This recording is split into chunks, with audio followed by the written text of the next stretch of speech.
rusa rindu sungaimu, jiwaku rindu engkau. Kala Tuhan hasrat, hatiku ku rindu menyembahmu. Kata ada di awal, seperti rusa rindu sungaimu, jiwaku rindu engkau. Kaulah Tuhan hasrat, hatiku ku rindu menyembahmu. Kami angkat tangan, kami katakan, Engkau kekuatan dan perisaiku, kepadamu rohku berserah. Kaulah Tuhan hasrat, hatiku ku rindu menyembahmu. Di namanya Yesus,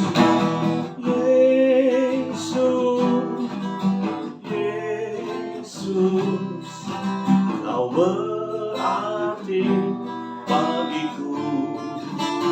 Oh Yesus,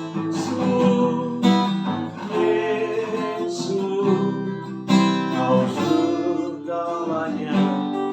Kami angkat tangan, kami katakan, Kau kekuatan, Engkau kekuatan dan perisaiku, kepadamu rohku berserah.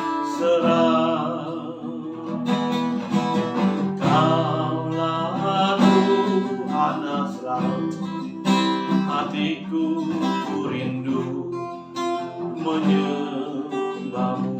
Amin, nama Yesus.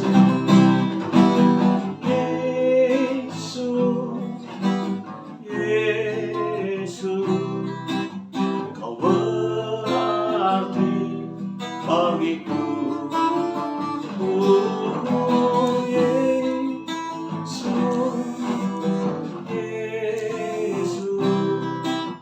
Kau segalanya bagiku.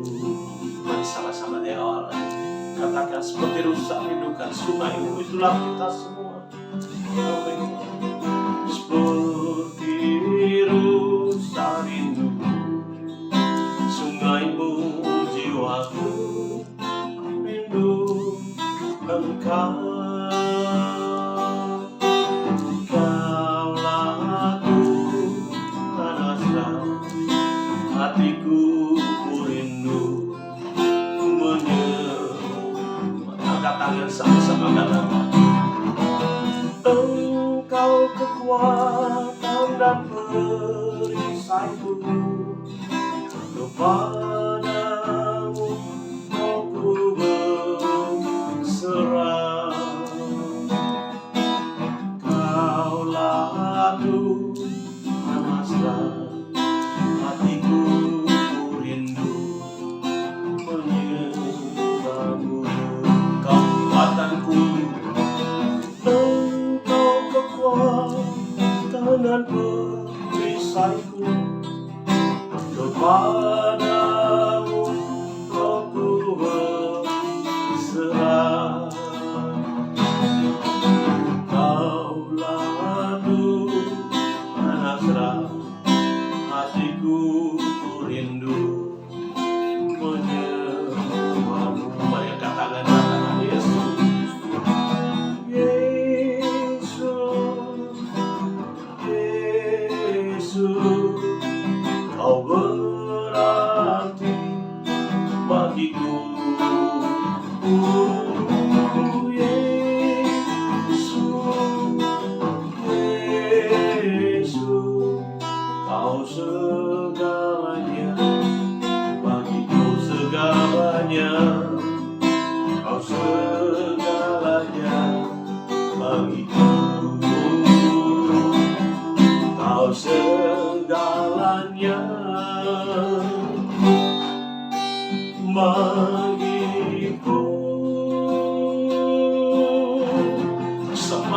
Oh, lama kashandaya, Jesus. Panggil namanya Tuhan Yesus. Tuhan Yesus, Tuhan Yesus, Tuhan Yesus.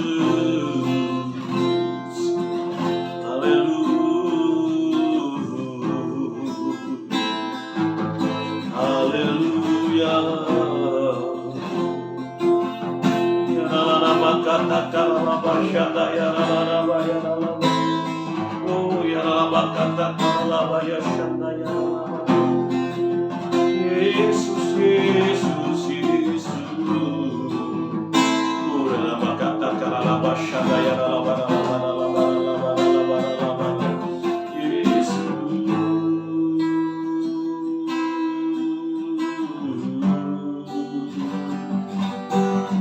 Kau Allah yang besar, ajaib dan mulia.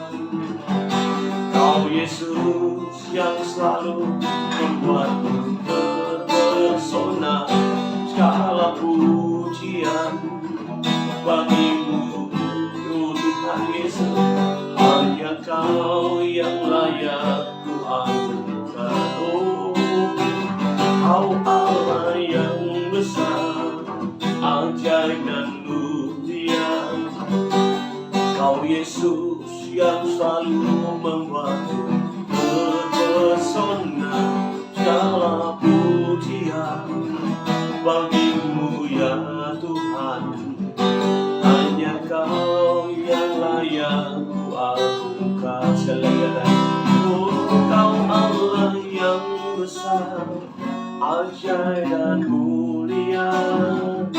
Kau Yesus yang selalu membuatku terpesona. Segala pujian bagimu ya Tuhan. Hanya Kau yang layak ku agungkan. Hanya Kau yang layak ku agungkan. Oh, hanya Kau yang layak ku agungkan.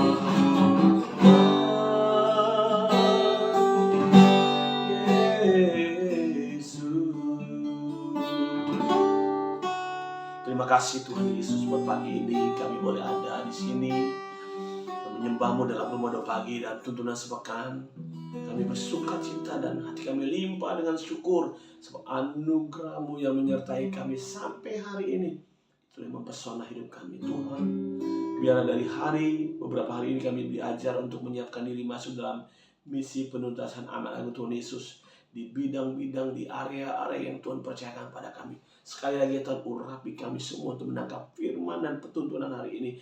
Dan juga urapi hamba-Mu yang menyampaikan ini yang terbatas ini. Urapi dengan cara dan kuasa-Mu yang tak terbatas. Kami sambut renungan hari ini, tuntunan hari ini dalam dan demi nama Tuhan Yesus Kristus. Semua kita suka cita menyambut firman dan tuntunan, katakan amin. Tepuk tangan buat Tuhan Yesus. Saya sambut kita semua, shalom. Wow, bersuka cita ya hari ini. Kita ketemu lagi dalam tuntunan sepekan. Ya, 3 hari kemarin kita sudah sharing banyak. Tapi ada beberapa teman-teman yang cerita sampaikan, Pak, kecepatan. Nah, memang gaya saya kecepatan ya. Maksudnya gini, karena kalau panjang-panjang nanti pada bosen, ngantuk gitu ya. Tapi kalau cepet juga salah, jadi kurang maksimal ya. Nah sekarang saya coba pelanin speednya, lambatin supaya kita semua mulai nangkap ya. 3 hari lalu kita bicara yang pertama, bagaimana misi penuntasan amanat dari Tuhan Yesus di bidang art and entertainment atau di bidang seni dan hiburan. Lalu bagaimana misi penuntasan amanat Tuhan Yesus terjadi pada dunia bisnis, orang-orang pengusaha-pengusaha, penggiat-penggiat bisnis.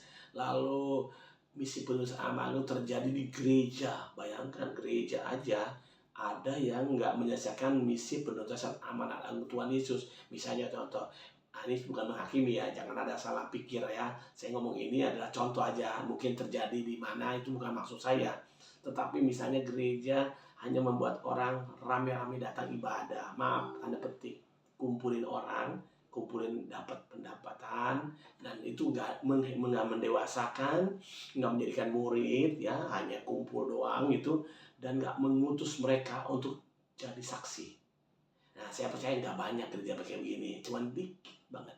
Yang banyak gerejanya sudah melakukan ini. Penuntasan amanat agung Tuhan Yesus menjadikan semua jemaatnya bukan jemaat, tapi jadi murid. Katakan amin. Dan para hamba Tuhan, gembala, termasuk saya juga, tidak concern kepada nilai-nilai dunianya, tapi concern pada jiwa-jiwa yang diubahkan Tuhan dengan tanda-tanda yang nyata. Bukan awang-awang, tapi nyata. Misalnya contoh, kemarin kita bicara tentang menabur, benih, dan sebagainya. Itu nyata semua, nggak usah pakai retorika. Nah, ini mulai cepat lagi nih ngomongnya nih, saya pelanin lagi. Nah, hari ini nih, di waktu yang pendek ini, saya ingin coba bikin semacam kesimpulan. Kan sebenarnya beberapa bulan lalu saya sudah sampaikan tentang 7 pilar ini. Bahkan gereja-gereja banyak nyampaikan. Tapi boleh di kesempatan ini saya mengingatkan lagi. Itu area bukan tempat semata-mata tempat biasa. Tapi memang di situ Tuhan mau taruhkan kita untuk berdampak dan berfungsi gitu. Nah, makanya di gereja khususnya yang saya layanin ya, makanya kalau ngomong church itu templakannya bukan kepada orang lain, kepada saya juga, karena bisa jadi saya masih kurang maksimal di situ dan saya harus berubah. Nah, kadang ukurannya apa? Kedewasaan jemaat. Jadi kalau ada masih jemaat yang ngambekan misalnya gitu ya, lalu bisa nggak ke gereja karena marah sama temennya, nggak ke gereja karena lagi marah sama suami atau istri lagi konflik gitu ya, bisa nggak ke gereja. Kok jadi gereja jadi masalah? Tandanya nggak dewasa, nggak bisa memilah mana masalah apa dengan siapa, nabrak semua. Nah, ini tandanya nggak dewasa. Nah, itu kayaknya di benak saya, di hati saya itu beban banget, saudara. Bagaimana saya merasakan, aduh Tuhan, berarti khotbah yang begini panjang, lama sudah, hamba-hamba Tuhan yang lain yang hebat-hebat juga sudah sampaikan, kok nggak ngena, sehingga belum dewasa. Itu jujur ya, mungkin banyak umat Tuhan yang mendengar ini, biarlah, tolonglah kami ini hamba-hamba Tuhan ini, jangan rasa bersalah terus. Karena apa? Kedewasaan itu bukan milik hanya hamba Tuhan. Hamba Tuhan tidak menjamin kamu dewasa. Yang bisa mengusahakan kamu dewasa adalah dirimu sendiri. Yang dikatakan amin. Oke, saya nggak masuk di situ lagi. Walaupun belum lengkap, rasanya kayaknya masih perlu lagi dipoles lagi yang 1, 2, 3 kemarin. Tapi hari ini saya harus maju karena waktu dan karena kesempatan yang ada. Nah, hari ini saya bahas dua area, yang D dan E. Development of the poor atau kepedulian kepada orang-orang miskin. Yang ketiga adalah education. Dua ini bersambungan. Kemiskinan terjadi karena kurangnya pengetahuan. Kita berkata umatku binasa karena tidak ada pengetahuan, atau kurang banget dari miskin dari pengetahuan. Artinya ternyata education itu menentukan seorang itu berubah juga dalam taraf hidupnya. Jadi gini, gereja punya fungsi namanya diakonia. Kemarin saya ada 3 ya, lupa. Ada 1 lagi yang belum. Marturia, misi, ya kan. Jadi ada koinonia, diakonia, dan ketiga marturia. Nah, development of the poor adalah tentang kemudian pada orang miskin ini memang selalu akan ada padamu. Tuhan Yesus bilang apa? Orang miskin selalu ada padamu. Ya, miskin dalam tanda petik keuangan, yes. Ada juga uangnya cukup banyak bahkan, tapi miskin hati, miskin peduli, miskin rasa diterima. Waduh, banyak miskin di sana. Jadi orang miskin selalu ada padamu, benar kata Tuhan Yesus. Makanya kita nggak boleh fokus kepada situ, fokusnya kepada Tuhan. Nah, Tuhan Yesus lewat Alkitab, atau Tuhan lewat Alkitab dalam Yakobus pasal 1 ayat 27 dikatakan ibadah yang murni dan tak bercacat ialah menjumpai dan mengayomi, kata di sana itu, anak-anak yatim, ya yatim piatu maksudnya, dan janda-janda dalam kesesakan mereka. Nah, itu tuh ibadah yang sejati. Nah, berarti bukan hanya ibadah 2 jam itu di ibadah raya. Itu ibadah, ternyata waktu kita peduli pada orang miskin dalam kesusahan mereka, itu adalah ibadah yang murni dan yang tak bercacat. Sampai sini sudah ngerti, katakan amin. Kalau gitu caranya, sisihkanlah danamu. Selain persepuluhan, selain kau menabur dalam artian persembahan umum, persembahan yang lain lah, menabur namanya, tapi persembahkan, siapkan juga, sisihkan juga untuk orang-orang yang berkekurangan dalam kesehatan. Di gereja kita ada namanya kas misi yang memang diperuntukkan untuk hal-hal itu diantaranya.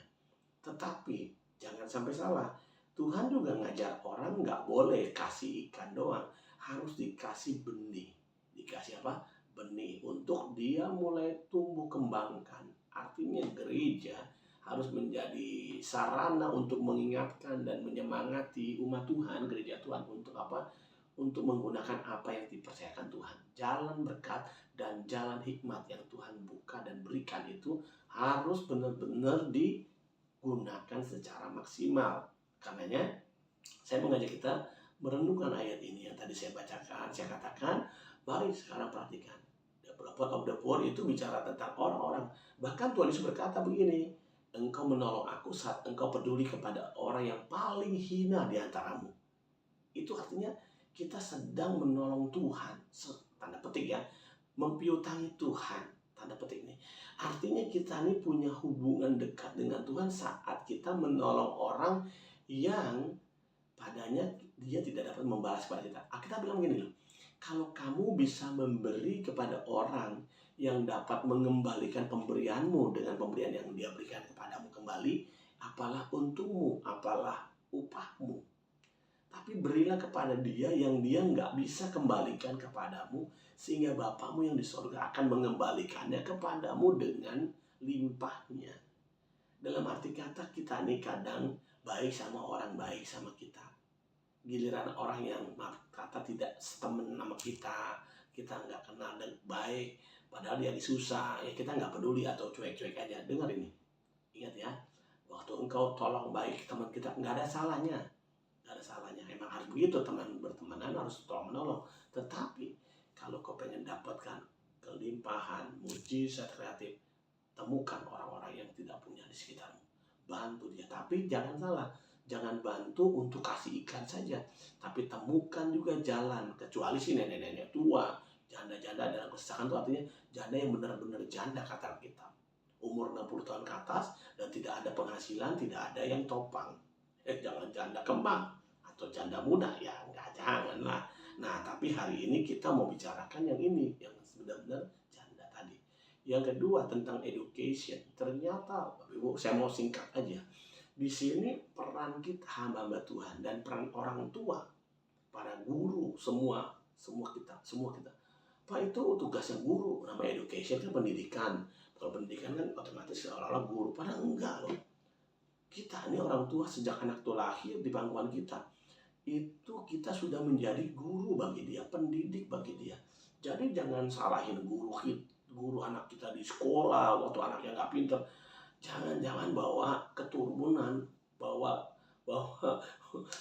gen dari orang tuanya. Misalnya anaknya malas banget ya, gimana hitung kalau guru, jangan papanya juga berhitungnya kurang bagus. Jadi jangan nyalahin orang lain. Mari belajar bersama, kita kolektif, kita saling topak. Nah, dunia pendidikan itu adalah dunia misi yang sangat efektif. Tadi katakan orang miskin atau orang yang berkekurangan itu adalah dunia yang sangat efektif untuk menuntaskan amanah Tuhan Yesus. Di mana mereka berkekurangan, engkau datang seperti orang di tengah samudra pasir, maksudnya di gunung pasir. Air setetes itu sangat bermanfaat. Nah, demikian juga engkau dan saya, mari masuk ke dunia-dunia itu, dunia development of the poor, orang miskin, untuk engkau menggarami di sana, memberkati di sana. Dengan mereka butuh Yesus yang punya jalan, yang punya kebenaran, dan yang punya hidup. Makanya bagian pertama kesimpulannya, ayo temukan. Kalau ada kegerakan kepedulian, kegerakan kemurahan hati, ya, ini memang sedang terjadi, tapi jangan jadi penonton. Kita harus menjadi bagian dari kegerakan itu. Yang mau katakan amin. Dan saya percaya kita sendiri, berdua, berteman sama kul kita, ayo lakukan. Jangan tunggu orang lain juga. Kul saya kok nggak mau jalan-jalan. Oh, pemimpin saya nggak gerak-gerak. Jangan pusingin itu. Lakukan dulu sendiri. Ajak 1-2 orang yang sehati. Nggak ada masalah. Oke, kita keluar dari situ ya. Yang ketiga, yang keempat, yang kelima sekarang tentang education.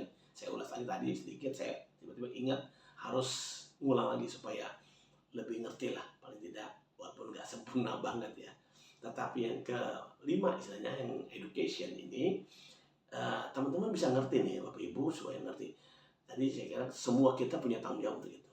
Nah, di mana pengembangan efektif yang bisa memulihkan orang secara efektif? Salah satunya adalah di sekolah. Padahal yang lain juga ada di mana? Di penjara. Karena di penjara orang nggak bisa kemana-mana, harus ikut. Di sekolah juga sama. Misalnya contoh, sekolah waktu saya kecil, waktu saya SD gitu kan, saya sama teman saya ngobrol aja di belakang gitu sama temen yang lain juga. Gurunya mungkin dengar kesel-kesel, lama-lama ditimpa pakai penghapus, wah gitu ya. Waduh, kita lapor orang tua, bukannya dibelain malah dimarahin. Karena orang tua pasti tahu kenapa tuh guru marah. Pasti karena kita sebab bikin dia marah. Apa saudara? Kita mau marah sama guru, besok kita datang lagi. Kenapa? Kita terpaksa datang. Inginnya nggak datang, tapi kan orang tua kita bisa marah tambah marah kalau kita nggak datang. Jadi itu tempat efektif banget menggembalakan, memuridkan, untuk menjadikan semua orang di situ ketemu Tuhan Yesus dan diselamatkan. Jadi para murid atau pekerja misi itu bisa lahir dari dunia pendidikan, di mana mereka ketemu kita tiap hari. Jadi para guru, hamba Tuhan yang melayani di bidang pendidikan, wah kesempatanmu sangat luar biasa. Jangan hanya ngajar di bidang-bidang, misalnya pendidikan di bidang matematik misalnya, atau bahasa, atau apapun. Jangan, ayo bagikan hidupmu kepada mereka selain pendidikan yang sedang kau ajarkan, yang sekulernya, tapi yang spiritualnya bagiin. Tunjukkan Kristus di tengah anak-anak. Munculkan Kristus di tengah para siswa-siswi, mahasiswa dan mahasiswimu. Kenapa? Di sana kita bisa memperlihatkan Kristus sebagai misi penuntasan agung Tuhan Yesus. Dengar ya, kalau para cendekiawan, ini kan cendekiawan orang-orang pendidikan, dunia pelajar pendidikan.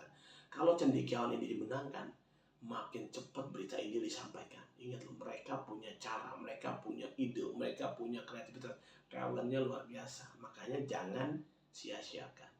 Hari ini kita mendapatkan 2 poin penting di dunia orang-orang miskin, yang kedua di dunia pendidikan.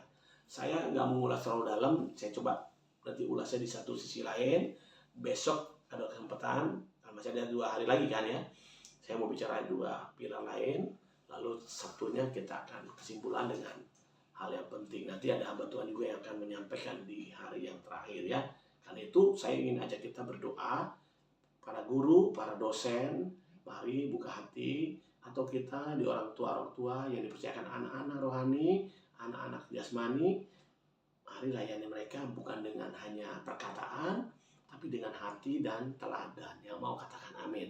Dan bagi semua teman-teman yang sudah masuk di dunia pendidikan, selamat berjuang.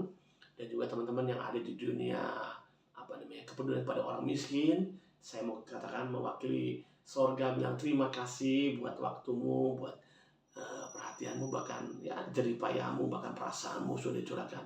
Tuhan balas berlimpah-limpah. Ya, kita berdoa untuk hal ini. Bapa, aku bersyukur buat kesempatan di hari ini Tuhan mendengar firman dan sepotong tuntunan untuk kami tahu bahwa hari ini kami ada di mana. Aku berdoa bertangan terangkat, hati terbuka, urapanmu mengajar kami lebih dalam. Hambamu hanya menjadi bagian men-trigger untuk kami kembali peduli untuk 2 bidang ini. Kiranya Tuhan menolong setiap kami untuk menangkap pesan ini. Terima dalam nama Yesus. Dalam nama Yesus. Terima. Aku bersyukur Tuhan. Sebentar anak-anakmu akan beraktivitas. Para murid Tuhan, gereja Tuhan akan datang sekali lagi. Terima dengan bersukacita segala berkat yang berlimpah-limpah. Berkat dari Bapa di surga, cintanya Tuhan Yesus Kristus, dan penyertaan Roh Kudus yang manis indah menyertai mulai hari ini, besok dan sampai selama-lamanya. Semua terima berkat dan percaya katakan amin. Tepuk tangan buat Tuhan Yesus. Sampai jumpa besok dalam tuntunan sepakat berikutnya. Shalom.